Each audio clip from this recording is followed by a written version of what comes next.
5, 4, 3.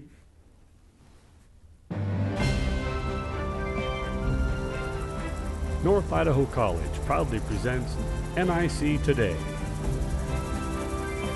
an informational news magazine that highlights the people, programs, and campus life at North Idaho College and the surrounding community.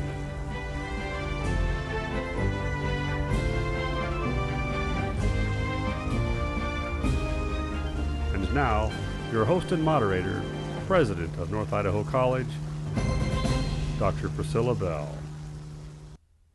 Welcome to NIC Today, the show that gives you the news and information about what's going on at your community college. I'm Priscilla Bell, the president of North Idaho College and your host. On today's show, we're going to talk about professional technical education at the college. Specifically, we're going to look inside the programs that prepare students for immediate employment. These are our professional technical programs, and students usually complete them in 9 months to 2 years. Our programs are also very responsive to the needs of employers in our region. Our programs change as our employers' needs changed. In fact, this is a hallmark of community colleges across the country, because when practices and technology change, then we have to adapt so that our students are prepared for immediate employment. NIC offers many services and programs to help students enter the workforce, such as our non-credit programs in the Workforce Training Center. But today we're going to focus on 3 particular areas in the credit arena. That is our health professions, trades and industry, and business and professional programs. With me today is my new co-host and Vice President for Community Relations and Marketing, Mark Browning. Welcome, Mark. Thank you. I appreciate being here today. So, pleasure to be here at North Idaho College. I love the community and love the Northern Idaho area, and it's just great to be here. Came immediately from the Boise area, where I worked for the State Board of Education for the past 5 years, and then Eastern Idaho before that, and a career actually in television and radio. Oh. Well, we're privileged to have you. It's a real pleasure to have you, and I know you're just in your 2nd week, so we'll try to be as kind to you as possible. Thank you. I do appreciate that. Also with me today are 3 very special people at North Idaho College. We have Lita Burns, the Dean for Health Professions and Nursing. We have Gayne Clifford, the Division Chair for Business and Professional Programs. Good morning. And Doug Anderson, Division Chair for Trades and Industry. Let's start out our discussion today by having each one of our guests introduce themselves and say a little bit about what they do at North Idaho College. Lita, do you want to start us off? Would be happy to. Okay. So I am the Dean of Health Professions and Nursing, and that's a role that is about only 2 years old. I was hired as the Director of Health Professions and Nursing, but because of the growth and the expansion of the programs in our area, this position became a Dean's position, and I'm pleased to be able to fulfill that role. We have a number of health professions programs under the professional technical education umbrella in the health professions arena. Our oldest program is the practical nursing program, which actually was started in 1971. And if I may, I would like to just pay my respects to Mary Dowers, who recently died this weekend. She was the person who started the nursing program at North Idaho College, and we owe her a great deal for starting that program and starting such an excellent program. We also have a pharmacy technology program, radiography technology program, medical assistant program. We offer CNA for credit in our division, and a program that we're very excited to be starting is the physical therapist assistant program. Excited for a number of reasons. One being that the community has been asking for this program for quite some time. We previously had it and had to close it at one point, and immediately after the closure, the community asked for this program back, and so we're happy to be able to respond to the community and provide this program. But we're also excited because we're doing it in a unique fashion this time around, trying to provide for more sustainability of this program. And we are starting the program as a consortium program. So the 3 community colleges are going to offer the program as one program at the 3 different sites. This is the first time in the United States that a consortium program has been started.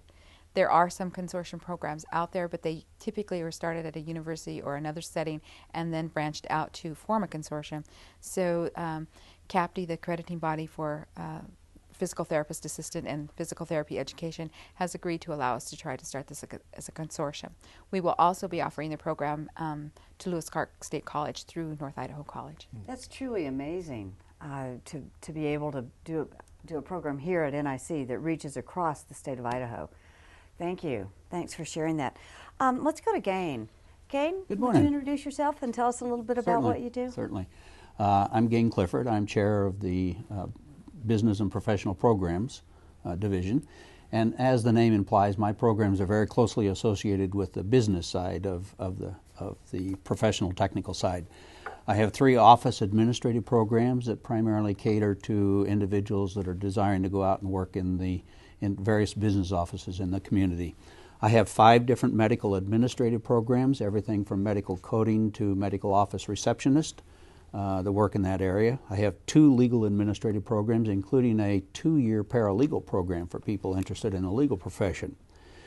Computer information technology, accounting and bookkeeping, culinary arts, law enforcement, which includes the legal or the law enforcement degree, as well as one of our new programs, the Basic Patrol Academy.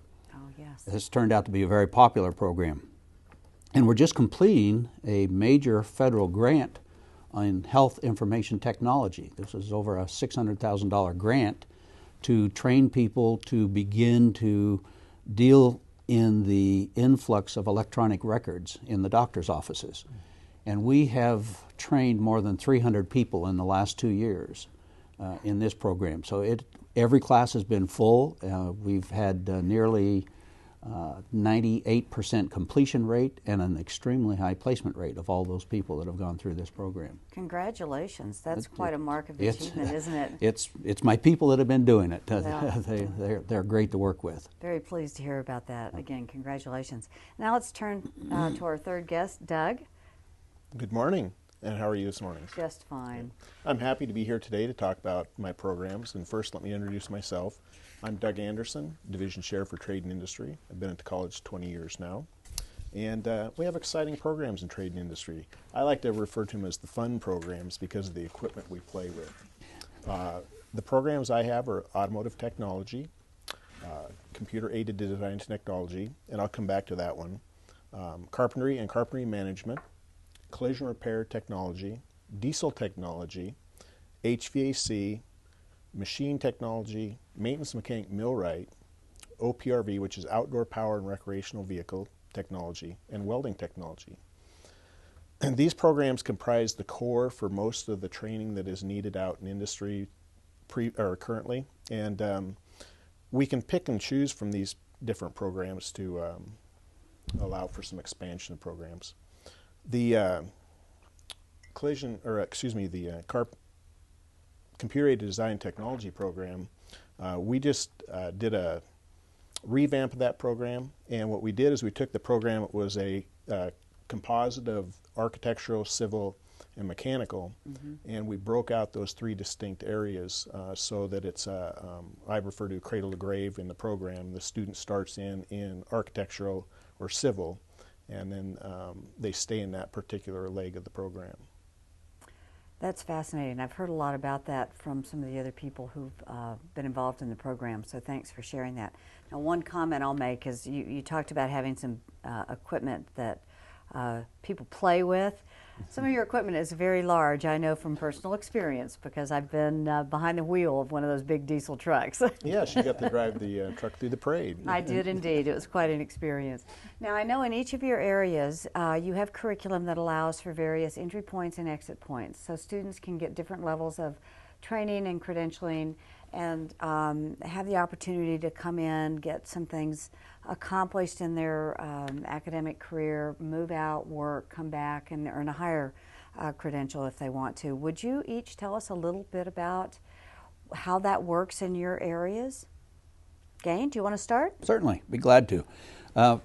We basically have several different types of certificates that an individual can get going through our programs. First and the simplest is we have a variety of post-secondary certificates that a student can take anywhere from 8 to about 20 credits. These can be finished up in 1 to 2 semesters very easily, and they're designed to teach a specific skill. Then we have technical certificates that are short-term, typically a year or 2 semesters in length. Advanced technical certificates that give a little more detail and a little more training in specific skill areas. And then we have programs that offer the full associate's degree as they complete them. These typically are 2-year programs, and they take a core of skill-based sets and also of courses, and also some general education courses along with it. Probably the most exciting one is a relatively new one, and it's in the law enforcement area. The Peace Officer Standards and Training Council in the state of Idaho has just recently approved our law enforcement program at North Idaho College to run a basic patrol academy. This is shorter than a semester. It's 13 weeks of very intense training. They go 5 days a week for from 7 o'clock in the morning till basically 6 o'clock each night. And when they come out of this program with a post-secondary certificate in law enforcement, they are eligible to be hired directly by any of the law enforcement agencies in the state of Idaho. We have a 100% placement rate in that program, and it's been very successful in getting students out in the local Region 1 law enforcement agencies. An excellent and much needed program. This is one of the programs that clearly shows that we have responded to the needs of the law enforcement agencies in Region 1. Mm-hmm. This was a program that they were asking for, and we spent a lot of time, nearly 2 years, negotiating having this program with the Idaho State Patrol, who runs the Peace Officer Standards and Training in the state. Well done, Gayne. And Doug, what about you? You've got some entry and exit points too, don't you? We do, and in our programs we have several programs that are 1-year certificate programs only. We have other programs that have 1-year certificate, 2-year advanced technical certificate, or a 2-year AAS degree option. With entry points, once they complete the first year of a 2-year program, they certainly can go to work and come back and start in the second year.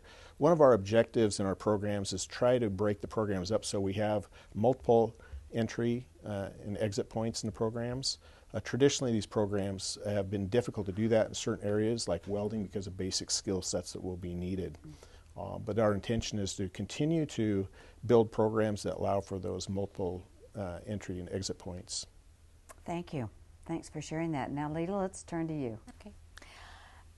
The program I think that has the most remarkable articulation plan is the practical nursing program, because students can enter the practical nursing program. It's a 10-month program. At the end, they are eligible to sit for the national license exam as a licensed practical nurse. They can work for at least 6 months and then return to our registered nursing program, and actually only have to take the second year of the registered nursing program. So then after an additional year, they become registered nurses. So that works out very well for students. The medical assistant program actually has 2 components to it too. You can take the certificate program and at the end of 10 months be eligible to sit for the national certification exam as a medical assistant. But we also offer that program as an AAS degree as well. So those are the 2 kind of that, you can come in and then choose whether you want to stop and go to work for a while and then come back and get additional education. Our other programs have more definitive exit points. The pharmacy tech program is a certificate program. The rad tech program and the physical therapist assistant program, which we're developing, both AAS programs. I think it's really interesting how much flexibility is built into these programs, where you can come in and where you can exit out, and whether you go degree or certificate. How much of that is a result of the role that your advisory committees play? I know that you have them, but tell me the types of folks that are on those committees and the type of input that they give you, and how you incorporate that back into your programs. Doug, I'm going to let you start on that because I know you have probably the greatest number of advisory committees. Yeah. All of our programs have advisory committees. Typically we try for a minimum of 10 members who are made up of community people, which are either employees doing specific tasks and jobs related to what we turn out of the programs. We have business owners as well as business managers. And so we try to have a complete mix in our advisory committees so that we get a good representation of the needs of our industry and our community. The advisory committees are very important for the program. It's what steers the program and the curriculum that's offered in the program so that we meet those needs of industry and make sure that we're current with the needs as those industries change. They are a very key component in the adjustments we make. In fact, the CAD Tech program, which we just revised, that was all from advisory committee input. We asked them that the specific needs, and it would be prudent to make those changes to the program. So it is the primary thing that steers our programs. They are the key to the changes to keep current. We meet twice a year and each semester, and usually in each meeting we go over the curriculum as we offer the curriculum and ask for recommendations. We also ask how many of the advisory committee members hire our students so that we make sure that we're meeting those needs. Gayne, before we get started with you, we have some footage that we've put together that will give our folks watching us a little bit of an idea on the types of programs that we're talking about, and some visuals to go along there. But just how important are these committees to the viability of your programs and your graduates in becoming employed? Well, in professional technical education, we could not survive without those advisory committees. They play such a key role. Not only do we ask them about hiring our graduates, but they also tell us what deficiencies we have in our programs. They tell us what equipment needs we have to make up for. In our advisory committees, not only, as Doug said, do we have members from the community, but we also try to get students that have recently graduated from our programs to come back, because they know what our programs contain and they point us in some of the directions. One example, well, I have examples in every one of them, but one clear example is the Paralegal Advisory Committee. Our students go out and they work for attorneys in the town, and several of our members of our advisory committee are previous students, and they've come in, and actually we're doing a major revision to our paralegal program right now to make it more in tune with what those attorneys that our students work for in town are looking for. Another example, as I mentioned just a minute ago, is our Basic Patrol Academy. This was 100% in response to the law enforcement agencies in Region 1. Lita, in the programs that you have in health occupations, that field changes so rapidly. I would imagine that the input that you get from your advisory group has got to be crucial to keeping that curriculum up to date. Absolutely. We just rely so heavily on the advisory group really being our reality check. Are we really preparing students as they graduate for the work that they're going to encounter in the field? And without them, I think that our efforts might not be as fruitful as with their advice. I'd like to just offer an example of the support that advisory committees give us. Our advisory committees are very invested in the education at North Idaho College and devote a considerable amount of time. A number of years back, I was in a situation where I had lost the pharmacy technology instructor who was a pharmacist. And it was very difficult to recruit a pharmacist to education to replace the person for our program. At that time, I had to rely heavily on the Pharmacy Technology Committee to advise me on the direction I should go with this and how to recruit and where I should recruit from. It took me over a year to replace that person, and in the meantime, the advisory committee helped me find adjunct faculty so that we could keep the program and sustain the program during that absence of a full-time faculty member for the advisory committee. And it was just their pure investment in wanting to make sure that that program was successful and continued. Because they knew how much we needed pharmacy technologists in this arena. So they truly are supportive and invested in our programs and the education here. I think the key word there, President, is investment. And it takes money to run these programs, and that can be a challenge. It takes money to run these programs, and that's a unique element that we haven't touched on yet. In Idaho, the state funds professional technical programs in a way different than general education. I think it's important for our listeners to know that we really work with the state to get the highest level of funding possible so that we can assure high quality professional technical programs. But keeping that in mind, would you share with us some of the challenges that you face with respect to student demand and space, equipment, costs in your programs? I know that's not an easy thing to cover in just a minute, but would you just give us highlights? Well, certainly. Professional technical programs use a lot of equipment, whereas on the general education side, basically students come to a classroom and we consume equipment and supplies as we run our programs. in the computer information technology arena, for example. If we don't have current computers to work on, our students are working with old technology, and that technology evolves so fast as we look at it. So it's always a challenge. We get our money from the state offices of professional technical education, and then these budget times, everybody's being very careful with passing money down between those 3 technical colleges in the state of Idaho right now. True. If I may just Yes, please, speak Lita. to the challenge that I often face just in terms of the demands of new programs. The state does not necessarily provide funding or startup funding for new programs at this point. There was a point in time where there used to be some monies available for that, but certainly with the economy and all the changes, that no longer exists. So when we are looking at trying to develop new programs, as I spoke to the PTA program, we often have to look outside of state funding to be able to initiate those programs, looking for federal grants, state grants, other sorts of things, or else we have to do it through reallocation within our own division. So sometimes it means closing a program in order to start a new program, and that creates a hardship. I know that it does, and I know you've been very effective at finding some of that grant money too, so I appreciate that. And Doug, what about in your area? In our area, that's certainly a concern. With the facilities that we have, we've outgrown those facilities. We've tried to double a few programs, and we've been successful with that by doing flip scheduling, but we've pretty much hit a wall. We don't have the ability to grow the programs, but yet we have significant wait lists for all the programs.